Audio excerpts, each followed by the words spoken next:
নমস্কাৰ, মই এটি নতুন ভিডিঅ' আপোনালোকক স্বাগতম জনাইছোঁ। আৰু যিহেতু নতুন বছৰ আহি আছে, জীপাল এক পৰিৱেশ হৈ গৈ আছে, বাণী বাইলঙৰ পৰা আৰম্ভ কৰি আমাৰ নৱ লিটুল কটকীৰ পৰা আৰম্ভ কৰি বিভিন্ন ধৰণৰ পৰিৱেশৰ মাজত আপোনালোকৰ নতুন নতুন গীত আপোনালোকৰ মাজলৈ আগবঢ়াই আহিছোঁ। আৰু তেনে এটা পৰিৱেশৰ মাজতে মোৰ বন্ধু হৰেণক লগ পাইছোঁ। নমস্কাৰ বন্ধু। আৰু তাৰ মাজতে মাহমৰাৰ এক সুন্দৰ এই মানে শিল্পী লগ পাইছোঁ। মই তেওঁৰ নামটো তেওঁৰ মুখেৰে মই জনাব বিচাৰিছোঁ। নমস্কাৰ, মোৰ নাম অনন্যা তিনিকুৰীয়া। অনন্যা তিনিকুৰীয়াক পাইছোঁ। আৰু আমি মানে কি হয়, সংবাদদাতাও কৰোঁ আৰু মাজতে যদি ভিডিঅ' লৈ ভাল পাওঁ, ফেচবুকত দিওঁ, ভিউজৰ কাৰণে নহয়, তাৰমানে যিমান পাৰোঁ আমি নিজক বাদ দি আমি অন্ততঃ শিল্পীসকল উলিয়াই আনিব বিচাৰোঁ। সেইবাবে আমি নতুন প্ৰচেষ্টা চাইছোঁ। অনন্যা তিনিকুৰীয়া, প্ৰথমে তোমাৰ এটি গীত শুনিব বিচাৰিম। কাষতে জুবিনদাৰ ফটোকপি আছে, যিহেতু জুবিনদাৰ এটি গীতে আৰম্ভ কৰিছোঁ। বঢ়িয়া। চেমস্কে কলিয়া মেঘ ঢাকিছে ঐ ধুনীয়া জোনৰ মুখনি ঐ অভিমানী মন গুচাবলৈ কি জানো কৰোঁ কপালে ঐ আলে আলে নিবিচাৰোঁ অনবৰত প্ৰীতিৰে ধৰোঁ কলিয়া মেঘে ঢাকিছে ঐ ধুনীয়া জোনৰ মুখনি ঐ। অনন্যা, সংগীত যাত্ৰা কেনেদৰে প্ৰথমে আগবঢ়াই নিছিলে? আচলতে মই সৰুৰে পৰাই গীত গাই খুব ভাল পাওঁ। মোৰ পৰিৱেশটো আৰম্ভণিৰে পৰা মই সাংস্কৃতিক পৰিৱেশৰ লগত ডাঙৰ দীঘল হোৱা। মোৰ দেউতা শ্ৰীযুত ক্ষীৰেশ্বৰ তিনিকুৰীয়া, মোৰ মা প্ৰয়াত ক্ষীৰতা চাংমাই, গোটেই পৰিয়ালটোৱে আচলতে সংগীতৰ লগত জড়িত। আৰু তেনেকৈ মই গান আনুষ্ঠানিকভাৱে শিকা নাই, শিকিছিলোঁ কিন্তু আধৰুৱা। হৃদয়ৰ পৰা ভাল পোৱা? মই হৃদয়ৰ পৰা ভাল পাওঁ গান। কিমান বছৰ হ'ল আৰম্ভ কৰা? মোৰ সংগীত যাত্ৰাটো ক'বলৈ গ'লেতো মই একেবাৰে সৰুৰে পৰাই গাই আহিছোঁ। কিন্তু এতিয়া যিটো প্ৰতিযোগিতামূলক যিখন মঞ্চ, সেইখনত মই আজি 11 বছৰে জড়িত হৈ আছোঁ। হয়, এটা কাম কৰোঁ, যিহেতু অনন্যাক লগ পাইছোঁ, অনন্যাৰ মুখৰে তেওঁৰ নিজা এটি গীত আৰম্ভ কৰোঁ অকণমান। ভাল লাগিব অকণমান। ঠিক আছে। মোৰ এটা অলপ আগতে যোৱাবাৰ বিহুত মই এটা মৰাণ বিহু ৰিলিজ কৰিছিলোঁ। সেইটো মই দৰ্শকক ক'ব বিচাৰিছোঁ যে মোৰ এটা YouTube channel Ananya Tinikuria official বুলি আছে। গীতটি তাতে উপলব্ধ, আপোনালোকে সকলোৱে গীতটি শুনিব। গীতটো লিখিছে আমাৰ দুলীয়াজানৰ মোৰ দাদা অনন্ত মৰাণ। আৰম্ভ কৰা। বিহু আচলতে চব সময়তে গাবলৈ অকণমান অসুবিধা হয়, তথাপিও ঠিক আছে অকণমান।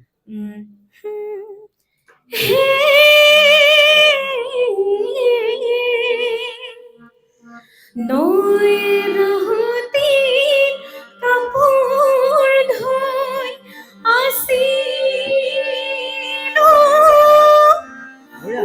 দুপৰীয়া কলে আহি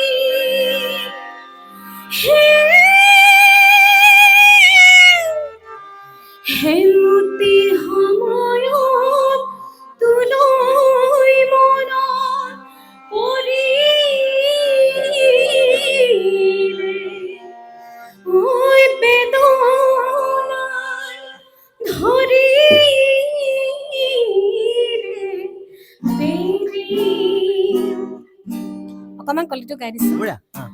ৰাতি হুমুজি আছে টোপনি কাঢ়িলি চেনাইতি হৈ টোপনি কাঢ়িলি চেনাইতি হৈ মৰমে কলিজা খালি প্ৰেমৰে মায়া যাছে নাইতি হৈ মেৰিয়াৰ বান্ধিলি চেনাইতি হৈ মেৰিয়াৰ বান্ধিলি চেনাইতি হৈ কিনো ভালকে তই দেখি। ধুনীয়া। নতুন বছৰ যিটো আহি আছে, পৰিকল্পনা কেনেকুৱা বিহুৰ কাৰণে? তাৰ বাবে খুব কম সময় ল'ম। নতুন বছৰ পৰিকল্পনা কি? নতুন বছৰ মোৰ ভাবিছোঁ এতিয়াতো মাঘ বিহু পালেহি ৰঙালী বিহুৰ আগে আগে আৰু এটি গীত কৰিম বুলি ভাবি আছোঁ এতিয়ালৈকে আচলতে পৰিকল্পনাটো কৰি আছোঁ কিন্তু বিহুৰ আগত নতুন গীতটি ওলাব নতুন গীত এটা ওলাব হয় ৰঙালী বিহু লিখা হৈ গ'ল নেকি এতিয়ালৈকে লিখা হোৱা নাই কিন্তু ভাবি আছোঁ কিন্তু আম, বিহু নহয় এটা আধুনিক গীত আমাৰ সন্মানীয় তিতাবৰৰ আমাৰ বাস্তৱ বৰা ছাৰে তেখেতে খুব ধুনীয়া এটা গীত লিখি দিছে সেই গীতটি মই অকণমান সুৰ কৰি থৈছোঁ সেইটো অলৰেডি ষ্টুডিঅ'ত কাম চলি আছে সেইটো ওলাব মানে কি এতিয়া আমি যিহেতু সামৰিম তোমাৰ পৰা সেইটো কিয়দাংশ এনেকে চলাই নিয়াৰ পিছত মই সন্ধিয়া দুটা কথা পাতি সামৰি দিম ঠিক আছে এই গীতটো বাস্তৱ বৰা ছাৰৰ কাৰণে বঢ়িয়া সন্ধ্যা তৰাই হাঁহিছে কান্দিছে অকলে দৰে উচুপিছে তুমি নহাৰ বাবে তুমি নহাৰ বাবে সন্ধ্যা তৰাই হাঁহিছে কান্দিছে অকলে দৰে উচুপিছে তুমি নহাৰ বাবে তুমি নহাৰ বাবে দে দে দে দে দে দে দে দে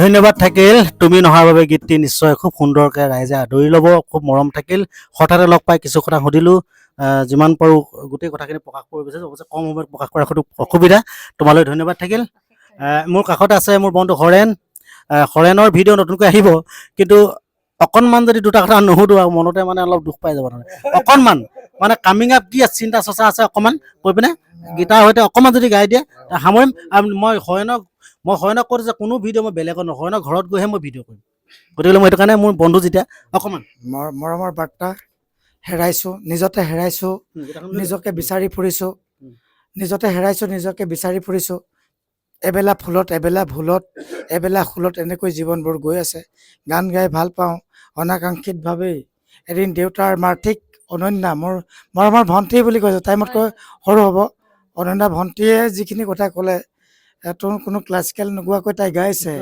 আমিও ক্লাছিকেল কোনো শিকা নাই কিন্তু আয়ে দিহানাম গাইছিলে দেউতাই দিহানাম গাইছিলে সেইখিনি সমল লৈ জাতি মাতৃক ৰক্ষণাবেক্ষণ দিব পৰাকৈ শিল্প সংস্কৃতিৰ প্ৰকৃত গোজটো আমি বিচাৰি ফুৰি আছিলোঁ আৰু আজি গোজেই গজালি মেলিছে ময়ো সৌভাগ্যৱান অনন্যাক লগ পাই অনন্যা তোমালৈ বহুত মৰম আৰু বহুত হৰেণৰ এটা কিটিপ কৈ থওঁ তাৰমানে মই খুব নাটক কৰি ভাল পাওঁ নাটক কৰিবলৈ যেতিয়া মিউজিক মাতোঁ ফাইনেলত দিনাখন মানে হৰেণ আহিব নাহিব এইটো টেনশ্যন হৈ যায় সি মানে সময়ত পাব নাপায় কিন্তু সময়ত পাই যায় মই এইটো টেনশ্যন নাই ওপৰ পৰা দেখা পাওঁ মানে অভিনয়টো আৰম্ভ কৰোঁ তেতিয়াই মই অ'কে দিওঁ জাষ্ট বহি এনেকৈ কি হ'ব হ'বহে চাটোল খুব মোৰ সৌভাগ্য একচুৱেলি সৌভাগ্য আৰু আপোনালোকৰ বন্ধু গৌতম আৰু মোৰ নকৈ চিনাকি মোৰ ভণ্টি বুলি ক'লোঁ দেই তোমাক অনন্যা আৰু তোমালোকৰ মৰম আৱেষ্টনীৰ মাজত আজি যিমান মোৰ মৰমৰ আপোন মানুহখিনি আছে আপোনালোকৰ মৰম আৱেষ্টনীৰ মাজত যদি মই জীয়াই থাকিব পৰাকৈ মই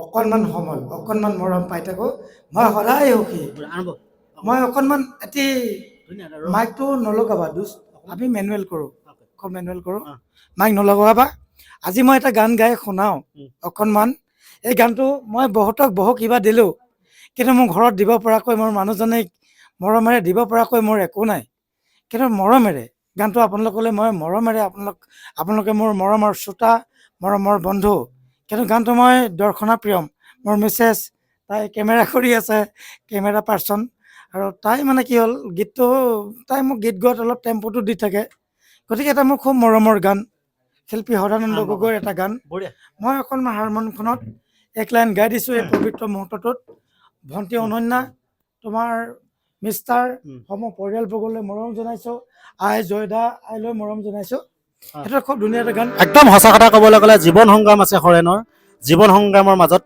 যিটো ল'ৰাই যিমানেই সমস্যা নহওক কিন্তু মুখত এটি হাঁহি লৈ লগ পোৱাৰ লগে লগে বন্ধু গৌতম বুলি মাতে, সেয়ে হ'ল জীৱন। মানুহৰ টকা পইচা অভাৱ থাকিব পাৰে, কিন্তু শিল্পী সত্তাটোত আচলতে এটা অন্যান্য মাদকতা আছে। সংস্কৃতি নাথাকিলে আচলতে এখন সমাজ গঢ় দিব নোৱাৰে। য'ত দুষ্কৃতি থাকিব, সংস্কৃতিয়ে দুষ্কৃতি অঁতৰাই ৰাখিব পাৰে। সেয়ে হ'ল হৰেণ মোৰ বন্ধু। তেনেধৰণে আমাৰ জীৱন যাত্ৰা চলি থাকিব সুখ দুখৰ মাজেৰে। আৰম্ভ। আইনুমাক তোমালৈ মৰমেৰে। আজি কানে কানে কলে কোনে আবেগৰ জোৱাৰতে মোকেই ভাল পাওঁ বুলি। আজি কানে কানে কলে কোনে আবেগৰ জোৱাৰতে মোকেই ভাল পাওঁ বুলি। মোৰে গান মোৰে সুৰ মোৰে গান মোৰে সুৰ কিনো আবেগতে আকাশ চুলে কিনো আবেগতে আকাশ চুলে। আজি কানে কানে কলে কোনে আবেগৰ জোৱাৰতে মোকেই ভাল পাওঁ বুলি। সৃষ্টিবোৰ থাকে অকণমান এষাৰ ক'ব লাগিব গানটোৰ মাধ্যমত। যেতিয়া আমি আমাৰ মন পথাৰখন আমি ভালকৈ চহ কৰি নলওঁ, আমাৰ বীজবোৰে বুজে গজালি নেমেলে। আমি মাটিডোখৰ চহ কৰি ল'ব লাগিব। শিল্প হত্যা কৰিবলৈ আমিতো কংক্ৰিট শিলগুটিত লাইগুটি ছটিয়ালে যিদৰে নহয়, সংস্কৃতিটো কৰিবলৈ এডোখৰ উৰ্বৰা মাটি লাগিব। তুমি মোৰ আইনুমাকলৈ, তুমি মোৰ আশাৰেনো গহনা, তুমি মোৰ সৃষ্টিৰে প্ৰেৰণা, তুমি মোৰ আশাৰে গহনা, তুমি মোৰ সৃষ্টিৰ প্ৰেৰণা। মাথো তোমাৰ বাবে হাজাৰ জনৰ, মাথো তোমাৰ বাবে হাজাৰ জনৰ, মোৰ গানেৰ হৃদয় চুলে, মোৰ কথাই মন চুলে। আজি কানে কানে কলে কোনে আবেগৰ জোৱাৰতে মোকেই ভাল পাওঁ বুলি। আৰু অকমান গাম। আইনুমাকলে এটা অনুৰোধ। চিৰদিন থাকিবনে বুকু ভৰা মোলৈ মৰমৰ প্ৰেৰণা, চিৰদিন থাকিবনে বুকু ভৰা মোলৈ মৰমৰ প্ৰেৰণা। তুমি থাকিলেই পৃথিৱী দেখিব, তুমি থাকিলেই পৃথিৱী দেখিব মোৰ কলিজাৰ সুৰবোৰে, মোৰ কলিজাৰ সুৰবোৰে। আজি কানে কানে কলে কোনে আবেগৰ জোৱাৰতে মোকেই ভাল পাওঁ বুলি, মোকেই ভাল পাওঁ বুলি। ধন্যবাদ থাকিল হৰেণলৈ।